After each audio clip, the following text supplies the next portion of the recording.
Bismillahirrahmanirrahim. Assalamualaikum warahmatullahi wabarakatuh. A'udzu billahi minasyaitonir rajim. Bismillahirrahmanirrahim. Alhamdulillahirabbil alamin wa bihi nasta'in ala umuri dunya waddin. Asyhadu an la ilaha illallah wahdahu la syarikalah al-malikul haqqul mubin wa asyhadu anna Muhammadan abduhu wa rasuluhu shadiqul wa'adil amin. Allahumma salli wa sallim ala sayyidina wa nabiyyina Muhammadin wa ala alihi wa ashabihi ajma'in wa man tabi'ahum bi ihsan ila yaumiddin amma ba'du. Rabbi israh li sadri wa yassir li amri wa hlul 'uqdatam min lisani yafqahu qawli.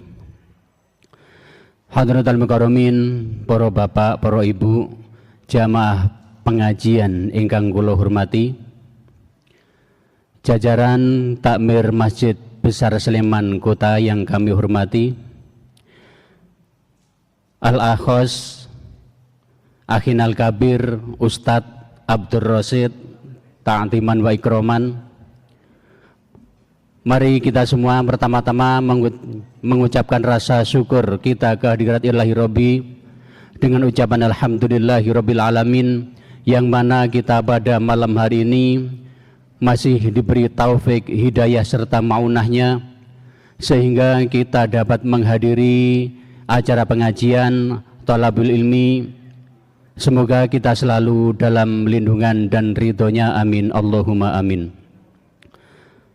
Salawat dan salam semoga tercurahkan kepada junjungan kita Nabi Agung Muhammad sallallahu alaihi wasallam yang telah menunjukkan jalan yang terang, yaitu tersiarnya syariat ajaran agama Islam. Hadirin Bapak Ibu yang kami hormati, di sini saya selaku Muqasimul Auqat yang akan membacakan susunan acara yang akan terlaksana pada malam hari ini. Yang pertama pembukaan, yang akan dilanjutkan dengan kalam ilahi yang akan dibacakan oleh Ananda Navarro. Yang ketiga acara inti pengajian yang akan bersamai dengan Ustadz Abdur Rasid SPDI MA. Namun sebelumnya mari kita buka pengajian pada malam hari ini dengan bacaan suratul Fatihah. Wa ala hadihi niyah wa ala kulli niyatin sholihah. Al-Fatihah. A'udzu billahi minasyaitonir rajim. Bismillahirrahmanirrahim. Alhamdulillahirabbil alamin. Ar-Rahmanir Rahim. Maliki yaumiddin. Iyyaka na'budu wa iyyaka nasta'in. Ihdinas siratal mustaqim.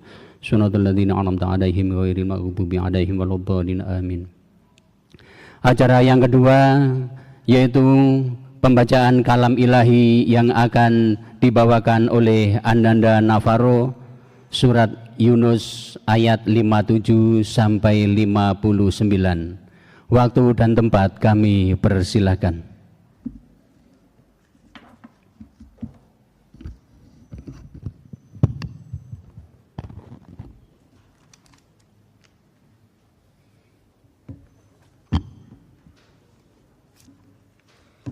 Assalamualaikum warahmatullahi wabarakatuh.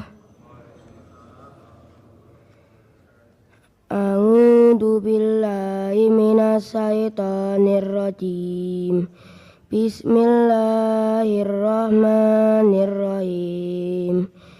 Ya ayyuhan nasu qad ja'atkum mau'idatum mir rabbikum wa shifaa'un lima fis sudur. Wasifa'ul lima fis suduri wa hudaw wa rahmatul lil mu'minin. Qul bi fadlillahi wa bi rahmatihi wa bidzalika falyafrahu huwa khairum mimma yajma'un. Qul ara'aytum ma anzalallahu lakum mir rizqin faja'altum minhu haraman wa halala.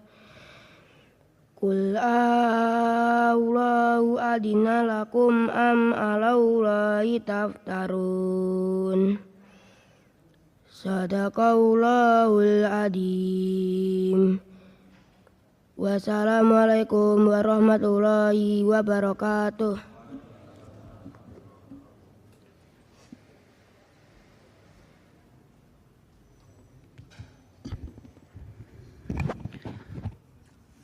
Sadaqallahul azim wa ala dzalika minas syahidin wa nafa'ana wa iyyakum bima fihi wa dzikril hakim. Dan untuk acara selanjutnya yaitu pengajian yang akan disampaikan oleh Ustadz Abdul Rasid SPDI MA. Fa'alaihi tafadhol al mimbar maskurun.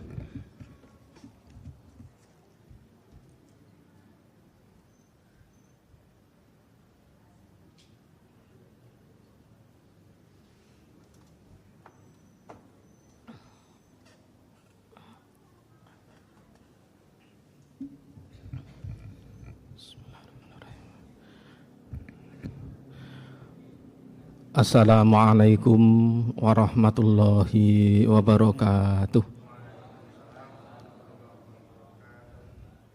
Alhamdulillahi wa kafa. Wassalatu wassalamu alal habibil mustafa wa ala alihi wa ashabihi ahli sidqi wal wafa. Rabbi syrah li sadri wa yassir li amri wahlul 'uqdatam min lisani yafqahu qawli amin ya rabbal alamin. Hadratul kurama wa fudula, para ulama, para bapak ustadz, bapak kiai yang tidak bisa saya sebutkan matur nuwun satu persatu. Yang terhormat Takmir Masjid Besar Kota Sleman, sedaya mawon, para jamaah yang berbahagia. Alhamdulillah pada malam hari ini kita syukuri sungguh, syukur yang berbeda dengan biasanya. Kalau bisa, biasanya orang kalau pidato mari kita bersyukur itu kan hanya abang-abang lambe gitu ya, lamis-lamis, hanya sebagai pembukaan, pemanis perkataan. Tapi sebaiknya kita resapkan dalam hati syukur yang betul ya. Kita diberi kesempatan oleh Allah Subhanahu wa taala, diberi maunah oleh Allah Subhanahu wa taala. Maunah itu pertolongan ya. Jika kalau tidak tanpa pertolongan kita di luar sana. Ini alhamdulillah jamaah yang hadir luar biasa. Akan tapi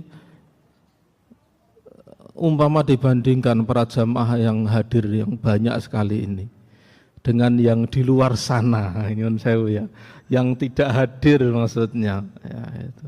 Ya kita tidak kemudian menganggap remeh yang tidak hadir, enggak. Maksudnya tidak dibandingkan ya. Yang di kafe-kafe ramai ya, mulai weekend kan, libur gitu ya.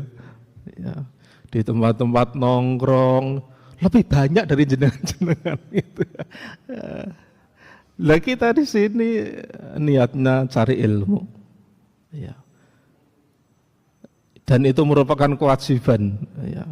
Kita bisa menjalankan kewajiban mencari ilmu. Itu kalau Allah enggak ngasih kesempatan, enggak ngasih pertolongan kayaknya ya mending ning omah wae ya.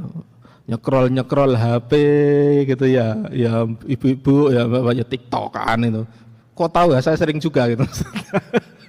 Nyari barang maksudnya kayak bagus ini beli graji lah biar gitu. Nah, gitu. Seneng kan gitu. Enggak terasa kemudian 1 jam, 2 jam dari nyekrol HP, nonton HP, kemudian berakhir ditonton HP. HP-nya teblok gitu. Kalau enggak nibani awak dhewe ya wis bablas turak udah nibani awak dhewe lagi tangi gitu ya. Geragapan gitu ya. Ya itu. Kita syukuri betul ya. Gitu. Syukur dalam hati yang ya Allah alhamdulillah. Diberi kesempatan, diberi kesehatan Allah Subhanahu wa taala. Ya. Kesehatan oleh Allah Subhanahu wa taala. Masya Allah, bapak-bapak, ibu-ibu, jamaah, sehat itu nikmat yang jarang orang mensyukuri. Iya enggak? Jarang, Pak. Ya udah berlalu aja gitu, berlalu gitu. Enggak sadar kalau sehat itu enggak sadar ya. Tapi kalau tiba waktunya merasakan sakit, dia akan sadar. Ya, kayak orang tidur itu bermimpi. Oh, sakit. Ya Allah, ternyata yo penak ya kalau sehat. Itu kerasa ya, rasa. Ya, ya. Dan itu sangat benar-benar jarang orang mensyukuri kesehatan itu jarang. Apakah kita setiap hari bersyukur atas kesehatan kita sehari berapa kali? Enggak, jarang. Ya udah, lihat. Maam enak, tidur enak, nyambut gawe, badan sehat itu selesai, gitu aja. Tapi kalau kita syukuri, Masya Allah, ini perlu ya sehat, diberi kesempatan Allah Subhanahu Wa Taala untuk thalabul ilmi. Thalabul ilmi ini kewajiban yang tidak bisa diwakilkan. Ya kewajiban yang lain juga sama, tidak bisa diwakilkan. Sholat tidak bisa diwakilkan. Ya. Tapi kan ada orang sholat meninggal, ada ulama yang belum memperbolehkan kodoknya oleh anak cucunya, ada. Puasa begitu juga. Tapi kalau thalabul ilmi tidak bisa. Saya titip ya, titip ngaji ya. Kayak guyonan ada ya. Aku titip baik gitu. Titip iya ganjarannya dewe-dewe gitu ya. Tidak bisa. Tidak bisa itu. Ya udah itu badaniah kita ya. Itu. Alhamdulillah ini terkait tema yang tadi ya, di kemarin nyuwun apa itu Sir Mas Hanafi. Mas Hanafi ini nggak mau tua beliaunya. Seharusnya kalau manggil saya kan akhina sogir toh, saudara kecil. Yang tua beliau kan akhina al-kabir. Saya nggak lebih tua gitu. Lebih muda ya sama beliau ya. Tentang masalah tadi disebutkan berobat dengan Al-Quran gitu ya. Berobat dengan Al-Quran, Masya Allah. Bapak-bapak, ibu-ibu jamaah yang dimuliakan Allah Subhanahu Wa Taala. Al-Quran ya, kita bahas dulu. Allah itu melekatkan kemuliaan derajat yang lebih tinggi ya.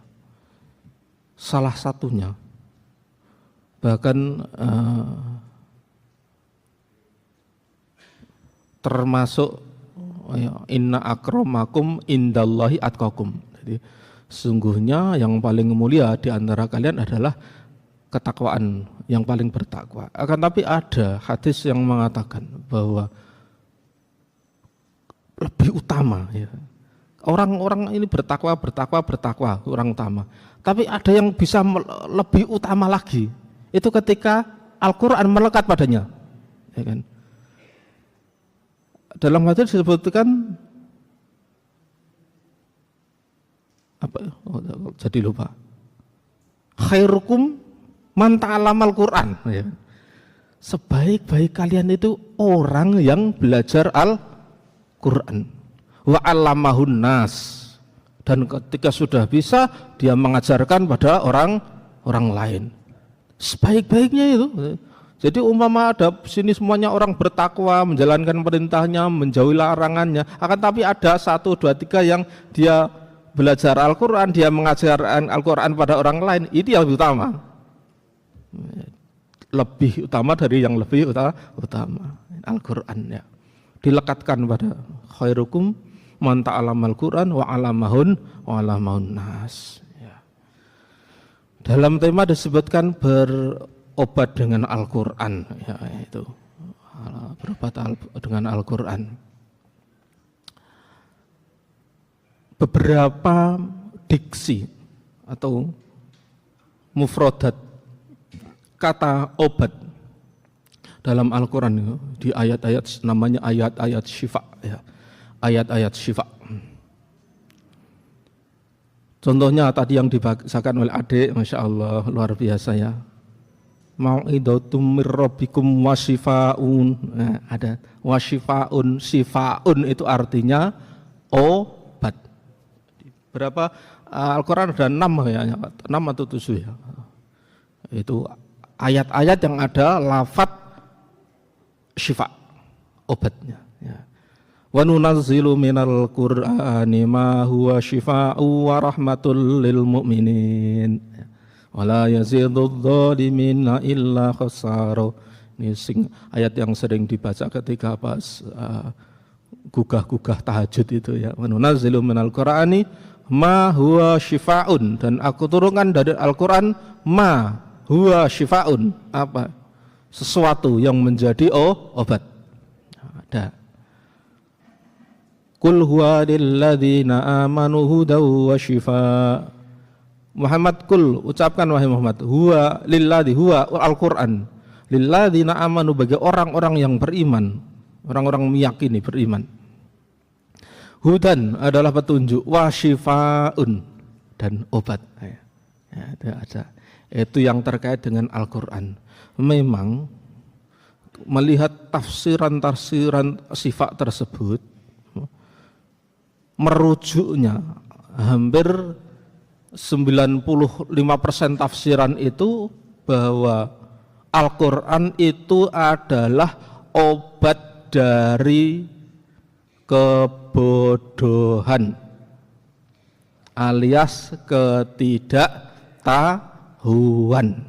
Obat ya. Bodoh atau tidak tahu itu kan penyakit, Pak. Ya kan? Al-Qur'an ini adalah obatnya. Termasuk itu. Iya. Yang terkadang itu kita umat Islam itu masih kalah banter ya. Adalah tentang penelitian Al-Qur'an. Kebetulan saya diamanai 5 tahun ini sudah ganti kayaknya. Ketua LPTQ Kapanewan Sleman ya, Kapanewan Sleman, Lembaga Pengembangan Tilawatil Quran itu, yang sering mengadakan acara-acara MTQ itu. Ya. Nanti sebenarnya ada penelitian lebih lanjut.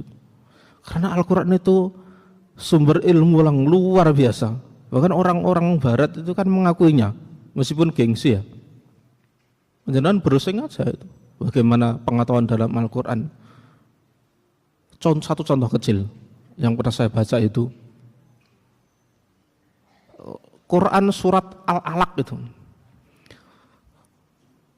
itu ayat yang pertama kali turun ya, ya. Iqra bismi rabbikal ladzi khalaq, pertama kali turun itu saja mengandung pengetahuan yang luar biasa yang melampaui masa berapa ribu tahun, hampir 1000 tahun ya. Iqra bismi rabbikal ladzi khalaq, khalaqal insana min 'alaq. Khalaqa, Iqra, bacalah, bismi rabbika, dengan nama Tuhanmu, alladzi khalaq, yang ia menciptakan, khalaqal insana, ia menciptakan al insana, manusia, min 'alaq. Lafaz alaqin itu kalau di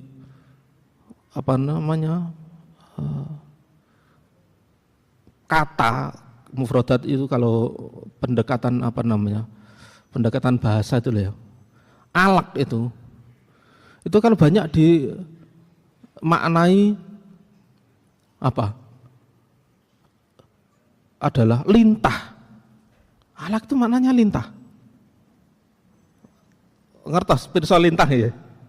Lintah sing sok nggo terapi itu loh. Adus ning kali kemudian dicokot ra iso, dia menempel gitu ya. Sebenarnya dia menempel, biasanya untuk terapi kesehatan, nunggu darah-darah kotor itu kan ditempeli lintah. Mosok khalaqal insana min 'alaq, ia menciptakan manusia dari lintah, enggak mungkin ya. Dia akhirnya banyak dimaknai lah segumpal apalah, daging apalah, enggak. Tapi sebenarnya alaq itu lintah. Nah, itulah yang kemudian diteliti. Maksudnya apa? Tergelitik orang-orang Barat itu sebenarnya nalar critical thinking-nya luar biasa, dan ini yang umat Islam itu kalah langkah. Sebenarnya dulu juga luar biasa, akan tapi kemudian zaman keemasan Islam itu berganti gitu.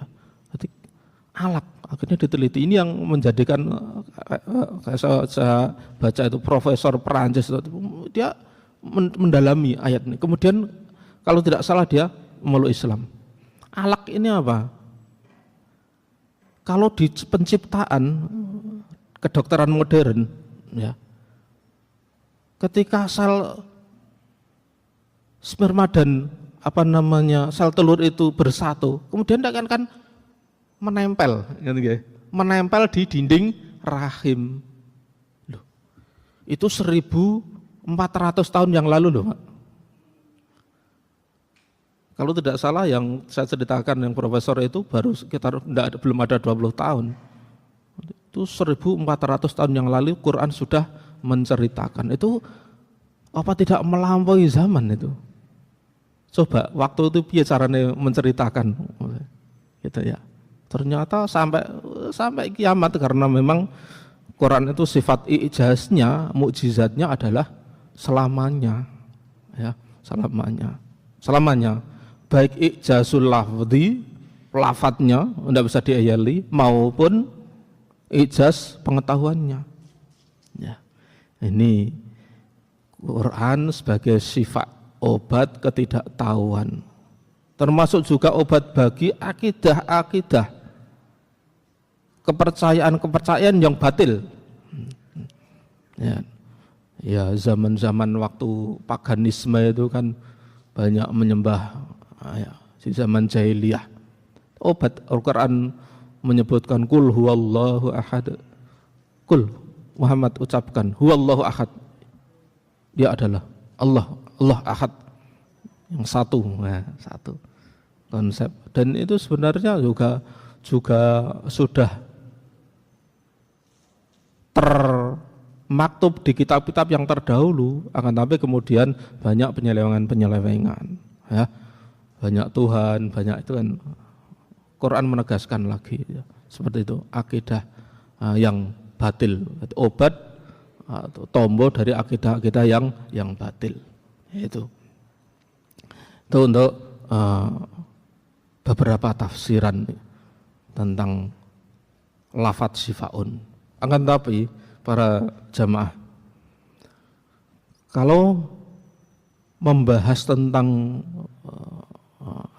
grammar Arab ya, syifaun dalam Al-Quran ayat itu semuanya berakhiran tanwin. Nunazzilu minal Qur'ani ma huwa syifaun. Qul huwa lil ladzina amanu huda wa syifaun. Ya. Terus yang surkum alim yasfi sudur qaumin wa syifaun lima fis sudur, syifaun. Jadi syifaun bertanwin. Nah, dalam grammar Arab itu ada yang namanya kata umum, kata khusus ya. Ada namanya isim nakirah, ada namanya isim ma'rifat ya. Isim nakirah itu ditandai apa? Ditandai dengan tanwin. Tanwin itu kata umum, nakirah itu ya. Kalau kata khusus dia ditandai dengan al. Biasanya ya, al ta'rif namanya ya, al ta'rif. Bukan asyifa tapi syifaun, jadi umum. Ya, jadi umum. Seperti halnya gini, kalau ta'rif itu contohnya idhuma fil ghar. Idhuma ketika mereka berdua, yaitu Rasulullah SAW dan sahabat Abu Bakar As-Siddiq. Fil ghari, ghar itu artinya gua, tapi di situ ada alnya. Fil ghari, panjenengan tahu enggak itu gua apa namanya? Gua apa, Dek? Adik. Dia ya, Adik. Gua apa? Gua Maharani. Renek neng gua Maharani itu gua gong. Idhuma fil ghari, gua di situ adalah gua sur, bukan gua hiro, gua sur. Karena ada alnya. Jadi bukan gua secara umum enggak. Gua yang di sana, yang di tempat Rasulullah dan Abu Bakar waktu itu dioyak-oyak, dikejar oleh orang kafir, beliau masuk gua, itu gua sur, ada alnya. Nah, namanya khusus ini gua, bukan gua sembarang gua ini, bukan gua yang umum, tapi gua yang khusus, yaitu gua sur, gitu maksudnya. Lah kalau ndak ada alnya itu umum, seperti halnya lafadz syifaun, umum. Obat, ulama salaf juga beberapa yang mengatakan, oh kata umum berarti Al-Quran yo bisa sebagai obat kebodohan, ketidaktahuan, obat dari akidah-akidah yang batil, tapi juga bisa obat dari al-amrad, al-khisyah, obat dari penyakit-penyakit yang ada gitu ya. Penyakit-penyakit yang ada. Nah, ini tafsiran yang kedua ya. Pendapat yang pertama sudah Al-Quran ya jelas kita tidak bisa memungkiri bahwa Al-Quran adalah obat dari ketidaktahuan kita. Ya. Kalau sudah mendalami Al-Quran, kita insya Allah tahu akidah yang baik, tahu ilmu yang luar biasa. Ya. Tapi yang kedua ini yang jarang. Makanya berobat dengan Al-Quran ini masuk yang kedua ini. Jamaah yang dimuliakan Allah Subhanahu wa taala. Pendukung dari pendapat yang kedua ini, yang Al-Quran sebagai obat sakit dan lain-lain. Di situ tadi disebutkan di flyer obat penyakit medis, non medis, gitu ya. Penyakit medis, non medis, penyakit psikis, ya bisa. Ya. Penyakit psikis bisa. Beberapa asar maupun hadis. Ya. Kita itu sering, ya kulo jenengan lah, bukan hanya jenengan tok, kulo ya padha. Ketika merasakan sakit, sakit kepala itu nek tumbas obatnya napa Bu? Oh Bu? Paramek. Terus ada lagi? Nek pilek Bu? Bodrek ultra flu. Kecuali sakit kepala akhir bulan, kuwi obatnya abang-abang ngono kae. Ya, gitu ya. Dan itu sering nggih para rawuh nggih. Sirahe cengeng cekot-cekot. Mbok elinge iku langsung bodrek, elinge ultra flu, sana flu, paramek, apal kabeh sampe. Gitu obat-obat. Sing paling enggak begitu berefek itu apa? Gitu. Panadol apa gitu. Ya. Tidak langsung serta-merta eling teng Gusti Allah. Betul tidak? Nggih. Kula yo iya kadang saling. Iya, untuk bingung. Padahal kan dalam Al-Quran juga sudah sebutkan ya. Itu ketika Nabi Ibrahim berkata ya, alladzi yut'imuni wa yaskin fa idza maritu fa huwa yasfin. Ada ya surat apa kalau supaya apal ayatnya ning supaya surat apa ayat apa. Itu Ibrahim, fa idza maritu ketika aku sakit fa huwa maka Allah yasfini yang menyembuhkanku. Itu ta'adubnya, tata kramane Nabi Ibrahim pada Allah Subhanahu wa taala. Ya sakit dan sembuh itu adalah prerogatif Allah Subhanahu wa taala. Tapi ia menyandarkan faida maritu, aku sakit. Jadi bukan ketika aku disakitkan oleh Allah, enggak. Itu tata keramanya hamba pada Tuhannya. Ketika aku sakit, ya sebenarnya sakit dan sembuh itu Allah yang memberi hak prerogatif. Bapak-bapak, ibu-ibu, bukti kemawon, mana ada dokter yang berani menggaransi kesembuhan? Enten mboten? Ada? Wah, pasti sembuh loh. Ada ndak? Ndak ada. Jangankan menungso, malaikat tidak berani garansi kesembuhan, tidak berani. Karena itu adalah prerogatif Allah Subhanahu wa taala. Itu loh ya. Ya dokter ya. Ya nanti kalau keluhan 3 hari masih dirasakan ya balik ke sini. Itu kan nggih. Jangan anak ditambahi dosisnya. Kan gitu. Ya, itu aturannya seperti itu. Oh, iki gak patek mandi iki. Oh, ngelang-ngelu, pusing kepala dikasih paracetamol 500 mg. Enggak tetep sik ngelang lu kasih yang 600 mg ya gitu 3 kali. Ternyata ngelune mikir utang gitu. Ya seperti itu ya. Tidak ada manusia yang berani garansi kesembuhan, tidak ada. Hanya dokter di mana, tidak ada. Wani garansi kesembuhan kualat loro dewi ini mesti bingung. Fa idza maritu fa huwa yasfin. Ning kita ketika sakit elingi tidak langsung Gusti Allah. Elingi apa tadi? Obat flu, turun panas, itu loh. Ini yang sebenarnya akidah ya. Ketok remeh, ya, kelihatannya remeh kan. Tapi ini sebenarnya tata cara kita untuk memanage akidah kudune iki yo ya Allah. Yo eling Gusti Allah dhisik kan ngoten ya. Ya. Gak malah wadange loro sithik ngono. Lain cerita-ceritake. Nggih nggih.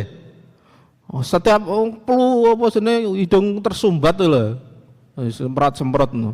Ketemu koncone di mana di pasar, di mana di tempat kerja. Pilek ya aku ngono. Gitu, pilek lho. Anda itu madulke Allah Subhanahu wa taala jenenge. Katene Gusti Allah iki menungso ya.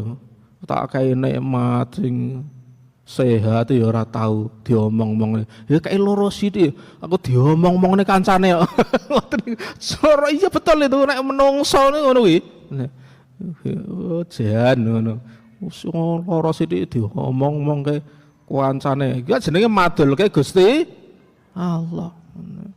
Wis ora eling dhewe ganjar ngono ora eling. Neng aku malah diwadul-wadul ke wong liya kayak gitu ya. Nah, seperti itu. Ini yang harus kita benahi. Oh nek beda kalau berobat pripun Ustaz? Nah, ya berobat kan beda. Ya berobat ya jenengan mesti ditakoki. Ora mungkin dokter kok langsung sakit kanker kantong kering. Enggak mungkin mesti tanyai apa yang dirasakan Bapak, apa yang dirasakan Ibu kan gitu. Baru ngono ditakoki beda kan. Ini karena cari solusi beda lagi. Ning sithik nek nceritake madulke itu ndak ada solusi. Memang nek diwadulke kancane, ini terus pileke mari. Sembuh? Ndak kan? Ndak. Wong dicing karo Gusti Allah ora. Kae tukang madulke aku ning kancane kae ngoten niku ya. Kita rubah ya, kita rubah. Ayo wis. Nek wong ngerti nek awake dhewe semprot-semprot ya wis ora critake gitu. Ngono. Ya nek takoki pilek ya ngono ae beres. Nek rasa diwadulke. Itu ta'adub kita ya. Ta'adub kita, tata krama kita. Ya. Pada Allah Subhanahu wa taala nek tata krama ne karo Gusti Allah niku. Karo Tuhannya ndak ada tata krama namanya ya. Ya. Itu. Saya kembali tentang masalah berobat dengan Al-Qur'an. Apa buktinya Ustaz apa jenenge jare Al-Qur'an sebagai obat penyakit fisik? Di sebuah kisah Abu Sa'id Al-Khudri kalau tidak salah. Hadisnya panjang sekali. Abu Sa'id Al-Khudri itu diutus Rasulullah SAW, rombongan ada 30 orang. Kemudian tiba di sebuah hayin itu pedukuhan. Surungane nang Kala Ijo, Tiba di situ mereka kehilangan kehabisan bekal. Ya, diceritakan fastadhifu gitu. Kemudian minta bekal. Biasa kan orang-orang Arab itu biasa ya. Jadi ketika sudah adabnya mereka, nek teng Arab itu kok njaluk bekal mesti dibloki apa-apa ngono iku nggih. Nek ora nanti dicap daerah itu wong pelit-pelit kabeh itu. Seperti itu ya. Kalau di Arab seperti itu. Tapi menolak untuk memberikan bekal perjalanan. Ditolak. Nah, kemudian mereka dalam kisah tersebut disebutkan bahwa kepala suku, kepala kabilah di situ Hayan Pedukuhan itu sakit karena ladzagun, jadi tersengat, entah itu bisa tersengat atau digigit hewan berbisa. Ya. Nek ulo ya nyokot ya berbisa. Nek kalau jengking ya ngentup. Pokoknya kena hewan berbisa, entah itu di ladzagun, tersengat hewan berbisa. Loro dan tidak sembuh-sembuh. Harus fatadawu. Mereka berusaha mengobati nggak sembuh-sembuh. Akhirnya ada seorang jariyatin, seorang perempuan, mereka matur pada rombongannya Abu Sa'id Al-Khudri ini. Pak, ini kepala suku kami itu kan sakit di sengat hewan berbisa. Ini sudah diobatin di mana-mana nggak sembuh. Pak. Jenengan bisa enggak? Jenengan bisa enggak? Oh bisa, gitu bisa. Padahal sebenarnya Abu Sa'id Al-Khudri itu enggak bisa, ya, enggak bisa. Maksudnya belum pernah ya, yang namanya meruqyah, gitu ya. Kalau pengobatan dengan ayat, dengan doa, dengan bacaan-bacaan itu namanya ruqyah. Nah di Jawa jenenge suwo. Ya betul itu suwo. Ya. Lah dukun itu berarti ya meruqyah. Betul. Dukun itu juga meruqyah. Ning ruqyah yang bagaimana? Ini kita potong pembahasan dulu. Ruqyah yang bagaimana? Ruqyah sing bener utawa sing ora bener. Ruqyah ada dua, ada ruqyah al-haq dan ruqyah batil, gitulah. Ya. Itu sudah pengobatan dengan suwo itu sudah ada sejak zaman dulu, kala sebelum zaman medis, sebelum ada Rasulullah SAW melahir itu sudah ada. Suwo menyuwo di dunia Arab itu, napa neng Jawa itu sudah ada. Menenten pengobatan tertua di dunia ya suwo itu. Ya. Modalnya apa? Bab kan gitu, nggak modal apa-apa kan ya. Dokter butuh suntik dan teleskop dan stetoskop, cukup abab, bos, ya, sudah ada itu. Maka dulu pun ada pembahasan, ya. Kita bahas mendalam ya, pembahasan bahwa orang yang mendatangi itu minta tolong, termasuk minta tolong pada tukang ruqyah, maka dia tidak akan dicatat dalam 70.000 orang yang masuk surga tanpa hisab, bla bla bla gitu ya. Ya. Wah, ramai tuh. Waduh. Akhirnya banyak. Ya Rasul, kunna narki fi zaman jahiliyah. Ya Rasul, kami itu juga minta ruqyah itu zaman jahiliyah ya Rasul. Zaman dulu belum Islam kita juga minta ruqyah. Oh ya, coba didatangkan bagaimana tata cara ruqyahnya. Tata cara ruqyahnya bagaimana? Bawa sini. Ceritakan pada saya sini. Setelah Rasul diceritakan model gini, bagaimana pendapat beliau? La ba'sa birruqa dalam hadis ya, dalam hadis itu la ba'sa birruqa malam yakun fi syirkun. La ba'sa birruqa, enggak apa-apa, ruqyah itu enggak apa-apa, malam yakun fihi syirkun, selama tidak ada unsur kesirikan di dalamnya. Itulah ya, makanya tadi ada pembedaan iki enek ruqyah sing, nah kita mengatakan bukan ruqyah syirkiyah ya, tapi ruqyah yang batil gitu aja. Ya kuwi ruqyah sing dukun gak jelas sing diwaca apa gitu ya. Bim salah bim pripun niku. Sungguh itu kan sama dengan membenarkan kahanah, orang tukang ramal, itu beda. Dibedakan. Kalau ruqyah dengan ayat-ayat Al-Qur'an, dengan doa-doa, sholawat, yaitu bukan enggak masalah, malah hitungannya ibadah, gitu ya. yang mendatangi tukang ruqyah yang ada syiriknya ini yang tidak masuk dalam masuk surga 70.000 dari masuk ke tanpa hisab itu. Ya, tadi kembali ke hadis tadi Abu Sa'id Al-Khudri. Bisa.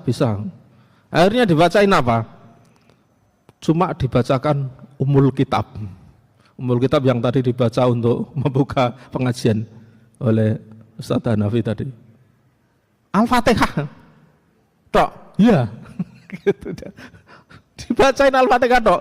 Sing ditambani karo beberapa entek gampangnya tukang tombone niku. Tabib-tabib yang enggak sembuh. Dibacain Fatihah sama Abu Sa'id Al-Khudri. Sembuh ternyata. Loh ya. Atas izin siapa Ibu? Izin Allah. Fa idza maritu fa huwa yasfin. Sembuh betul. Akhirnya sembuh. Wah, heboh. Karena saking sukanya, senengnya pedukuhan itu, akhirnya bawain 30 orang tuh, kasih kambing 30. Sejumlah rombongan itu. Sama fasako bihimil laban. Dikasih susu. Ya, susu untuk bekalan perjalanan itu kasih. Saya masih bingung ini Abu Sa'id terus gini. Ini kita fatani gini sabar dulu, santai dulu. Ini nanti kita makan, kita bagi hadiah ini, tapi kita lapor Rasul dulu. Ini boleh atau enggak gitu kan ya. Ini halal apa ora gitu. Modal Fatihah tok. Seret. Akhirnya sowan pada Rasulullah sampai di Madinah dilaporkan, diaturkan pada Rasul. Wa ma yudrika. Apa yang itu wa ma yudrika itu lafat takjub, heran. Kok ngerti ya? Ngono. Kok ngerti? Nek Fatihah itu sungguh nggo obat. Kok ngerti? Sing ngajar Fatihah siapa? Rasulullah SAW. Akhirnya beliau minta bagian. Ya kalau begitu minta saham, minta bagiannya udah. Aku ya kan ikut berperan aku ya wes kasih. Maksudnya Rasulullah itu menunjukkan ya sebagai pelipur untuk para sahabat. Ya, boleh seperti itu boleh. Ketika ada orang, jenengan jenenge teng dokter mau kadang ditutuk dengkole karena mengsle ya, rasune ya bayar larang. Ya, ketika kalau dengan Al-Quran itu boleh enggak? Ya boleh, dikasih boleh. Dikasih boleh. Itu enggak minta loh, dikasih boleh. Maksudnya halal ya. Mengobati dengan Al-Quran kemudian dikasih upah itu halal itu hukum fikihnya seperti itu dari hadis ini. Masirul muslimin para hadirin hadirat. Sakit karena untuk dicokot ulat itu sakit fisik atau psikis, medis atau non medis? Medis atau non medis? Medis. Yang jelas cokot ulat ya mesti kok disuntik anti venom, anti racun kan gitu ya. Medis, ya. Itu bukti bahwa Al-Fatihah, ayat Al-Quran, surat Al-Quran, tombol penyakit medis. Bukti ya, mohon percaya nggih, medis. Yang kedua, psikis. Enten malih dalam asar Ibnu Mas'ud itu disebutkan barang siapa man qara'a arba ayatin min awalil Baqarah. Barang siapa membaca atau dibacakannya membaca 4 awal surat Al-Baqarah, berarti ya alif lam mim dzalikal kitabul la raiba fihi hudal lil muttaqin alladzina yu'minuna bil ghaibi wa yuqimunas sholata mimma razaqnahum yunfiqun. 4 itu. Terus wa ayatal kursi. Ayat kursi. 4 awal surat Al-Baqarah 1 sampai 4. Kemudian ayat kursi. Wa ayataini min ba'di ayatil kursi, dan 2 ayat setelah ayat kursi. Tadi yang amanah Rasul itu mungkin ya. Kemudian wasalasa ayatin min akhiril Baqarah, 3 ayat terakhirnya surat Al-Baqarah. Jadi yang satu pertama 4 awal surat Al-Baqarah, yang kedua ayat kursi, yang ketiga 2 ayat setelah ayat kursi, yang keempat 3 ayat terakhir surat Al-Baqarah. Maka ketika dia membaca itu, dia dijauhkan dari godaan, dari gangguan setan dan jin. Terus wa idza quri'ah ala, dan dijauhkan dari hal yang tidak dia sukai. Nggih. Nek jenengan iku merasa kuwatir ana apa wacake niku. Dia dijauhkan dari hal yang jenengan khawatirkan, tidak sukai. Di akhirnya asar Ibnu Mas'ud ini, wa idza quri'a ala majnunin afaqo. Dan ketika dibacakan pada orang yang majnun.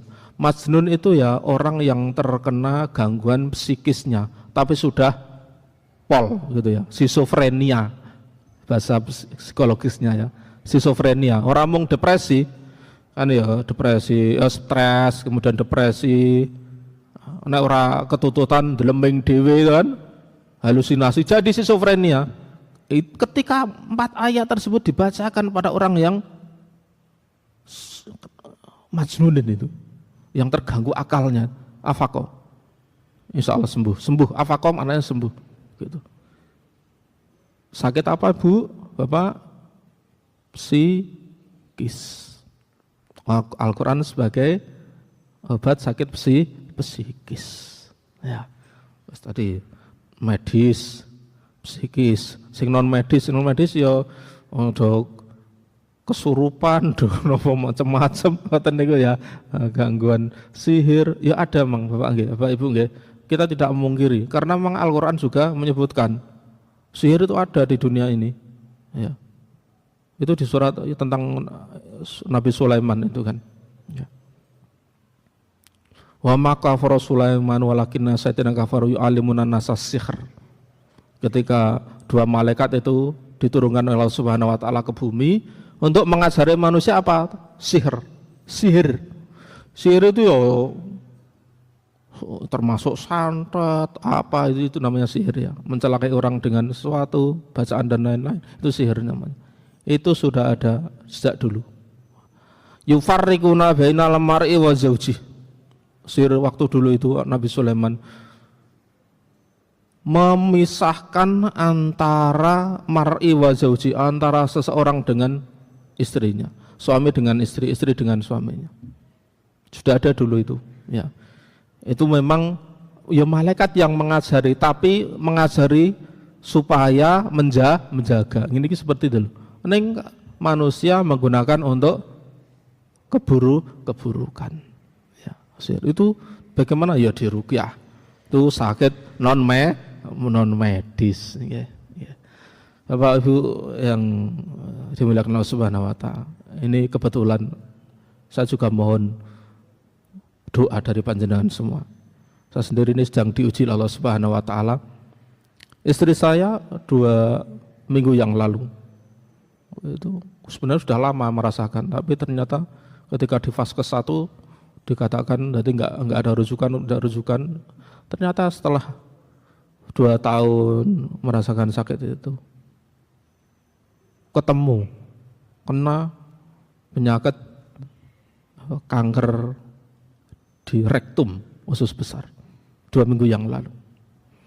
Masya Allah, saya juga, ini ya, ini waktunya untuk memantapkan diri ini, menerapi dengan Al-Quran, berobat dengan Al-Quran, membuktikan kemujizatan Al-Quran. Ya. Akhirnya selama 2 minggu ini, masih riwariwi tadi sore habis jam 4:30 itu baru pulang dari Sarjito, menjadwalkan untuk MRI atau CT scan, itu sudah stadium 4 sudah. Stadium 4. Ya. Neng, bismillah. Ya, saya percaya itu tadi loh ya. Fa idza maritu fa huwa yasfin. Ya karena penyakit medis, ya penyelesaiannya pun dengan medis, yang tahu keadaan skala besarnya dan itu medis. Tapi di jeda itu kan stepnya panjang ya Bapak Ibu nggih. Panjang. Di kolonoskopi dulu, kemudian jadwal MRI pun baru tanggal 16 Februari besok, itu kan masih jeda panjang dan tidak minum obat. Ya setiap pagi sore saya browsing itu kan. Ada pengetahuan, kebetulan saya ada teman dokter tentang farmasi, beliau pakar herbal. Kayaknya kalau tidak salah kaprodinya OAD ya, farmasi, dokter Kintogo itu yang rumahnya Tirtoni Molot. Ya saya pagi cari apa namanya itu daun patian kebo, gitu ya, patian kebo yang banyak flavonoidnya, daun binahong. Ya kan ada kandungan Allah memang berkasih. Tapi setelah itu kita bacakan dengan Al-Quran, Fatihah, Bismillah. Ya mengurangi rasa sakit, Bu. Betul. Jadi sama sekali tidak minum pereda rasa sakit. Padahal sakit luar biasa itu. Ya. Mengurangi ternyata. Wah, wes. Kalau terus lagi itu, tadi ada tentang masalah apa benalu apa itu namanya, benalu kelor. Dikirimi sama jamaah, alhamdulillah ada. Tapi kan bukan ini, tapi itu dimohonkan pada Allah Subhanahu wa Ta'ala. Karena dulu pernah ceritanya Nabi Musa itu ya, meskipun ini cerita-cerita Israiliyat yang kita tidak boleh menyalahkan, tidak boleh membenarkan. Ini bisa jadi ibarat atau tepo tulodo bagi kita. Dulu Nabi Musa itu sakit, pernah sakit perut tuh, loro banget. Sambat nih Gusti Allah, ya Allah, loro Gusti. Ya nek sambat nih mong Gusti Allah enak. Akhirnya Allah Subhanahu wa Ta'ala kasih tahu, oh itu daun dari pohon itu Musa, obat sakitnya. Carilah daunnya kan, cari daunnya. Sudah dikonsumsi sembuh. Satu saat lagi kambuh. Setelah berapa bulan atau tahun itu kambuh. Wah, dia ingat tuh. Oh iya, daun itu tombone kan. Carilah daun itu, dimakan. Enggak ngefek gitu. Enggak ngefek. Terus sambat nih Gusti Allah. Ya Allah, sakit. Ngene kok tak tambah nih. Musa. Kau dulu waktu sakit pertama siapa pertama kali yang kau tuju? Aku. Mau aku sih tahu itu obatnya itu. Tapi kau sakit yang kedua, siapa yang kau tuju pertama kali? Pohon itu. Ya udah. Siapa yang kasih kesembuhan? Aku gitu. Itu ya. Ya herbal, ya obat itu oke, wasilah. Tapi jangan lupa dimohonkan pada Allah Subhanahu wa Ta'ala. Rasulullah seperti itu kok. Rasulullah itu ketika kalau Ibnu Qayyim menceritakannya banyak sekali, orang salafus saleh itu membenarkan ya.